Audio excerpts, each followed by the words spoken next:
Hi, welcome to our talk. Next 30 minutes, we will talk about our remote configuration service we created. And because it's already late, let's just jump into the topic and see what we have for you. Okay, so, right. What we're going to talk about today is, so first we will introduce ourselves on the next slide, but after that we will shortly go through what challenges did we have, why did we come up with that service, and after that we will give you an introduction of how it works and why is it so cool, why do we use it for a lot of use cases, and then we will give you an outlook of what will happen and what we will give you at hand this year with that tool. So first of all, let's introduce ourselves. My name is Sebastian Paulus. I'm the tech lead of the Android team of 1&1, and with me is my colleague. Hi, I'm Yusuf Figanioglu. I'm Android developer at 1&1 and working on cloud apps. Right. So, 1&1. Probably, if there are some Germans here, you will know 1&1 for mobile contracts, hosting, and fixed line contracts, but we're a little bit more. So, we have more than 9,000 employees worldwide, about 3,000 of them working in product management and development. The mobile development, which we work in, is located in Munich. We're actually doing Android, iOS, and a middleware for the apps there. It's around 400 employees in Munich. And we are not doing all the apps for 1&1 hosting or access. What we are doing is the apps for Gmx, Web.de, the biggest email brands in Germany, and also Mail.com, which is the US-based brand, also for email and cloud. There's also 1&1 version of our mail and cloud app, which is, it has the same functionality. We have an international team of 11 Android developers, and we are separated into two sub-teams. So we have a team for the cloud and one team for the mail app. We work with Scrum, and what's really cool, we have a Slack day each sprint, so first day of the sprint, each team member, each developer can do whatever he wants regarding technology. So from time to time we do features which will never get priority, or we discover new libraries, try out new things, and such things. Okay, so you hopefully came by our booth.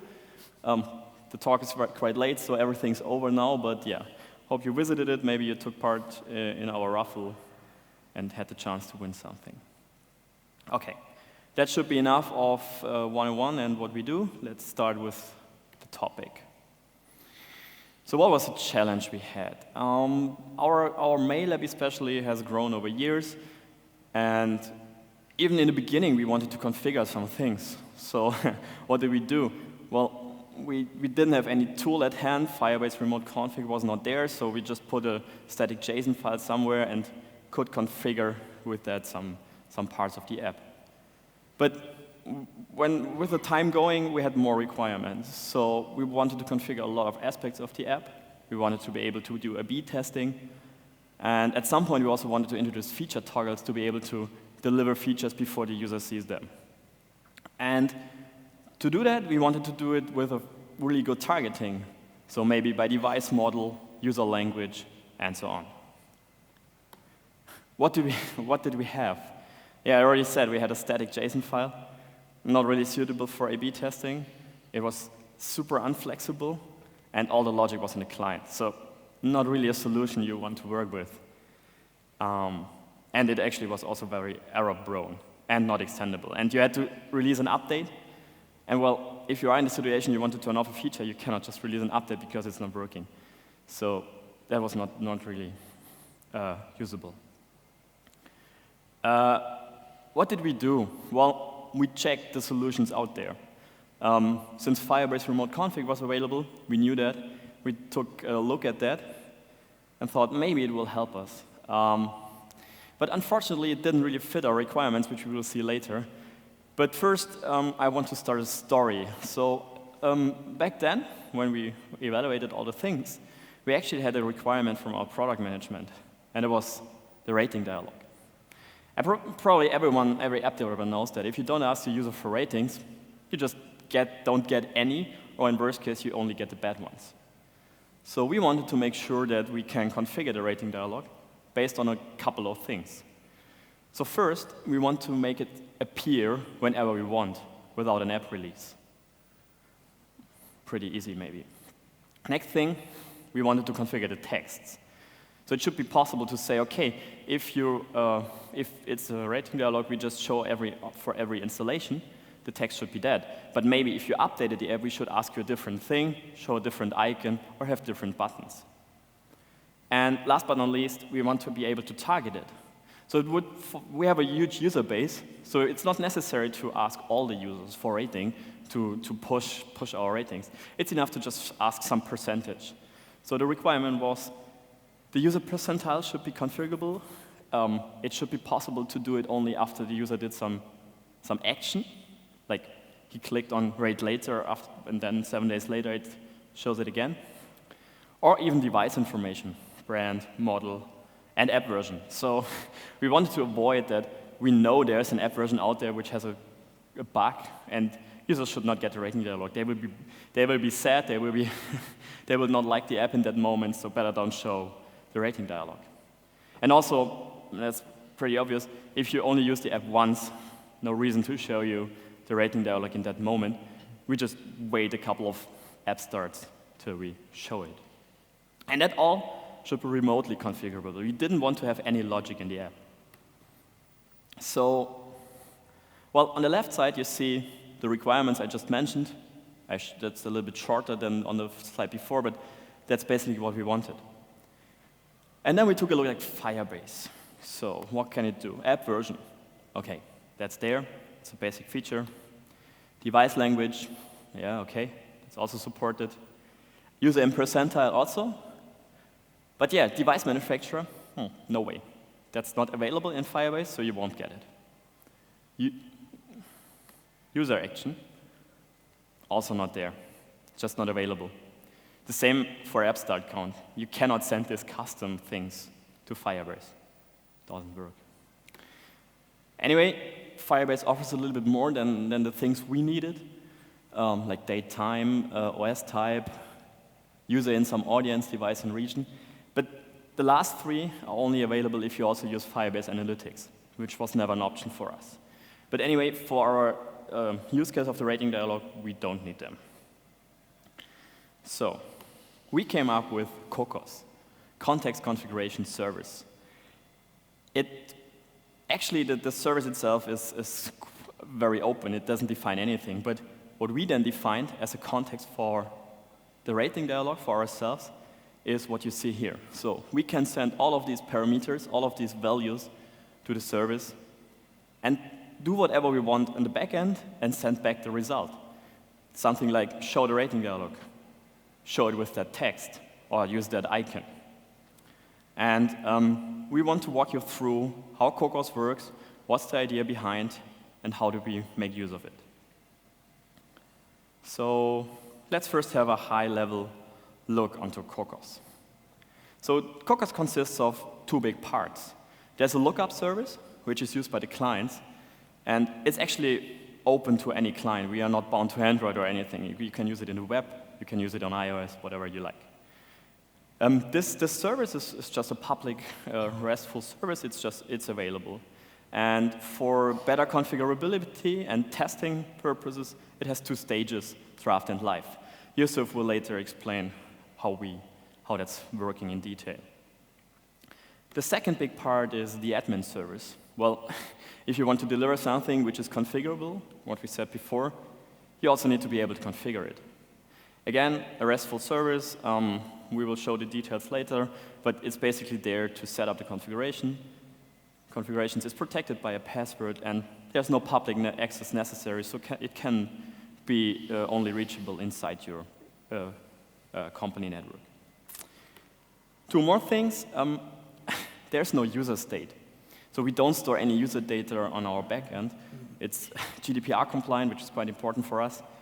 And only the configurations are stored in the backend, and the analysis is done on runtime. So whenever we send a request, it analyzes what we sent and responds with the right document, with the right configuration.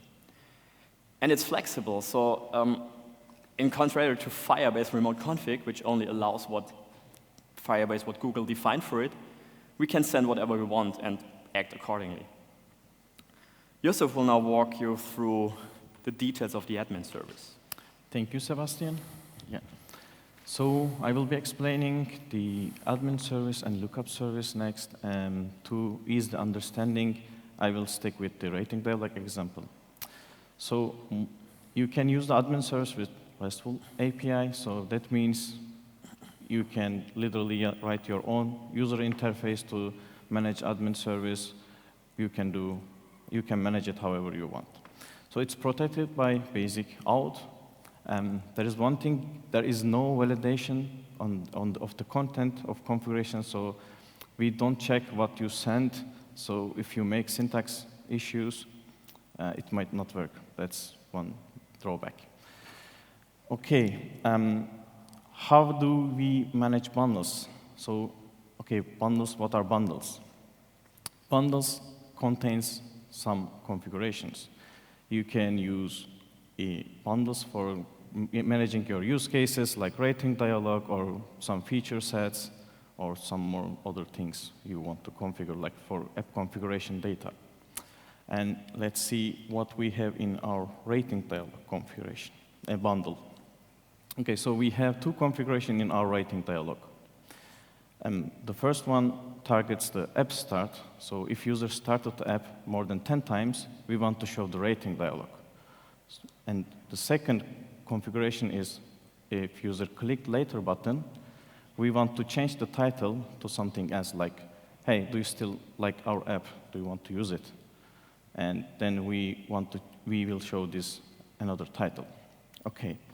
So if you need another requirement, if you have another requirement, like you want to disable the app for version 5, for example, then you can add another configuration. There is no limitation on adding configuration. You can add how much you want, but you have to be careful to not have conflicts. So it might get really confusing at some point.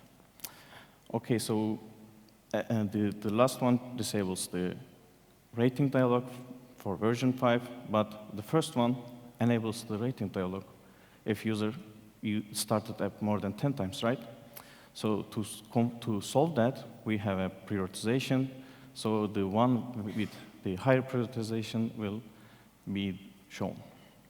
Okay, so now we added another configuration. Let's see how the lifecycle works. Okay, so in our draft now we have app start, later click, and version 5 disabled. Let's see what we have in our live. In our live environment, now we have app start and later click. So it's not released yet. Your users will not get this version 5 disabled configuration. Okay, so we can, that means on draft level, you can easily test without affecting the live environment, real users. So what we do, basically, whenever you are sure that it works for you, you can just move to draft to live, which just leaves a copy in draft and move that to live. What was in the live before will be moved to history, so you can just roll back if something happens later on. Okay. So we saw on the admin side, we added bundle, we added some configurations, but okay, how to communicate this client side with the CoCoS, right? So we created a library to ease our job. What library does? It generates basic context for you. So you don't have to generate it every time you want to use it. So it has client, it sends the basic device data, and also the app data. So for us, version name, version code, language, and those kind of information we send. Yeah, and it is extendable as we mentioned before. So it is a JSON. Whatever you can fit in JSON, you can just send it to CoCoS. Okay, so what else we added to our configuration, so our context? we needed to filter our accounts, so we added account informations, brands, properties, and so on. Okay, so let's see how rating dialog context for us. As I mentioned, so device is there, app is always there, it's generated automatically by library, but we need more for rating dialog, right? So what we have elapsed time since shown, and later, like when user clicked the later, when user clicked negative button, and how many times app actually started.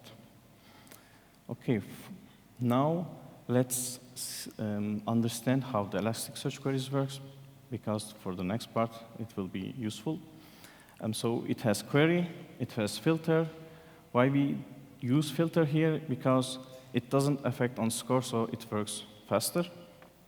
And there's term range, and you can compare with GT greater than or equal LTE, LTGT.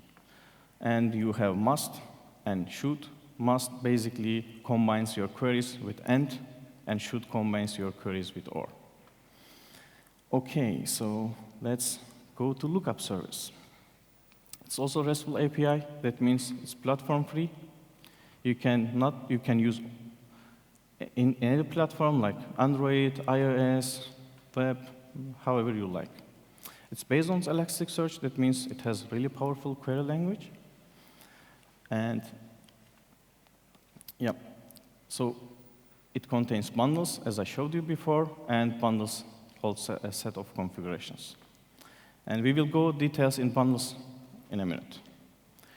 So what lookup service does, it also matches configurations, and then, based on the result, it merges the configurations. Okay, let's go into bundle, right? So in our rating dialog bundle, we have 3 configurations currently. On the left side, you see that we target app start count more than 10. So if users started more than 10 times, we want to show. In the middle, you see that we target app version 5, and we don't want to show the dialog in that case. And in the middle, we target rating dialog clicked since 7 days. So if the user clicked more than 7 days ago to the rating later button, we want to change the title. Okay, so far so good. So we showed this before. So we send this configuration to our CoCoS, and how do we match? Okay, so we have those data. We just need some of them. We don't need all of them. Okay, so for the first one, our client currently have 17 times app start count. That means the first one will match. So we want to show the dialog. On the second one, we are targeting app version 5, and our current app version is 6, so it will not match. So on the last one, we are targeting the rating dialog elapsed time since later clicked 7 days, and our current elapsed time since later clicked is more than 7 days, so it will match. Okay, so we have 2 matching configurations, but what do we do with them, right? Okay, we have to merge the result and deliver to our client. Okay, we don't need the non-matching one, and now we can merge it. So we see the result in the middle. So what we did on top of Elasticsearch, we implemented our own merge solution. So merge respects the JSON, doesn't combine the 2 JSON blindly. It just matches and then merges. And yeah, as I mentioned before, the higher priority will win in case there's conflict. And one important thing, if there are 2 documents matched with the same priority, the merge will fail, of course. I mean, in that case, we don't know what to do, right? Okay, so for the next part, I will be handing over to Sebastian. Right. So now we know how the result is created. It's returned to the app. What now? And here, we don't have a ready solution. So the library handles the base context, the request, and the response. Everything else is currently a manual thing. So you can do whatever you want with that response. In case of the rating dialog, probably store it in chat preferences and then show it when you next time start the app. If you like, you can also just, in that moment, show the dialog when you're sure the user is still in your app. I'll do whatever you want. For our case, we just use the Evernote job library. We might migrate it to Work Manager soon. And also the fetching the config and accessing it is not bound. So it's not comparable to Firebase Remote, where you have this like live data, you get an update, and then you get a new value. No, that's not there yet. It's just you fetch it, and then you use it whenever you want. And yeah, you can store it. Shared preferences would be the simple solution for a rating dialog. We also have more complex solutions. I will show on the next slide what we actually did besides the rating dialog. And then you can also store it in the database. So we started with the rating dialog, but then I said we want to do A/B testing on one of the first slides. Yeah, we did that. We did a lot of tests recently in our apps about onboarding users. We had different versions. We had different product communication in the app. And yeah, we did that with CoCoS. So we had our own bundle just for product communication where we configured percentiles for users. We said, yeah, this user group will get this button text, this icon, and so on and so on. And also the wizard itself, there's no screenshot of the wizard, but also that was configurable. So we could really do a lot of flexible testing. I said in the beginning, also roll out features partially. Yeah, we changed our development process one year ago, so we have partially ready features or hidden features already in our code, and we can easily enable or disable them with CoCoS. So here is an example from, I guess, 1.5 years ago. So we rewrote our operation queue, and we wanted to test that slowly. It was one of the core parts of the app, so we didn't want to have it for all our users. So then we just said, yeah, let's roll it out for 10%. Let's monitor it. Let's see if there are unexpected crashes. Let's see what happens if users give us bad ratings and so on. And also we were able to identify which users were using which operation queue in that case. And one cool thing, because we have this kind of hashed account ID, which is an anonymized identifier for our users, we could also use that for our testing accounts. So if one of us is using the app with a private account, we just get the hashed account ID, and then we can target that feature exactly for these people. That's possible with CoCoS, yeah? We just set the right priority, add the configuration to that bundle, and then only we get that cool feature and can test it.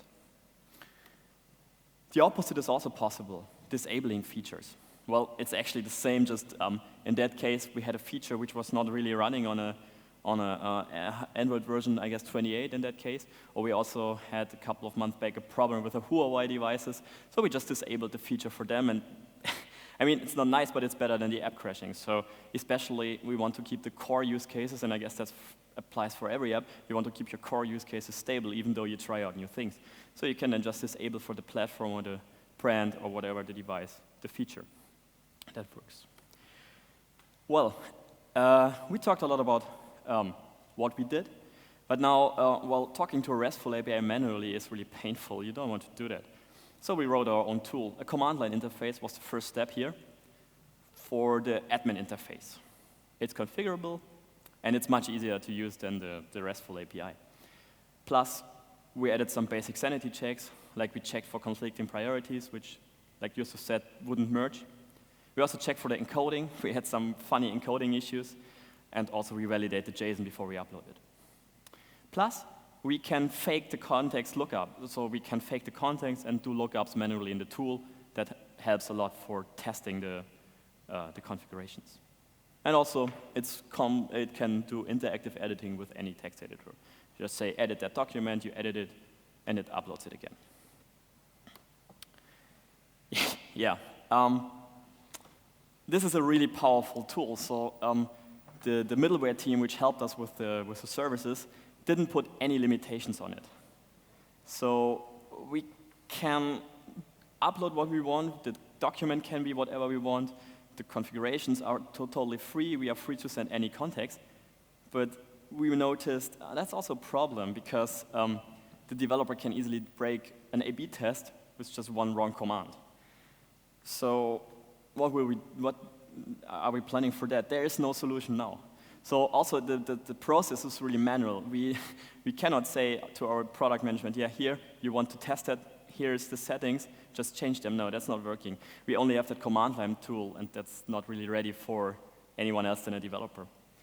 So the next steps for us are creating services for use cases. So like set on top of what we have, the admin service, and then create first like less error-prone way of configuring that, so that the product management can probably do that. But for them, I guess the last point is most important, so we need a UI.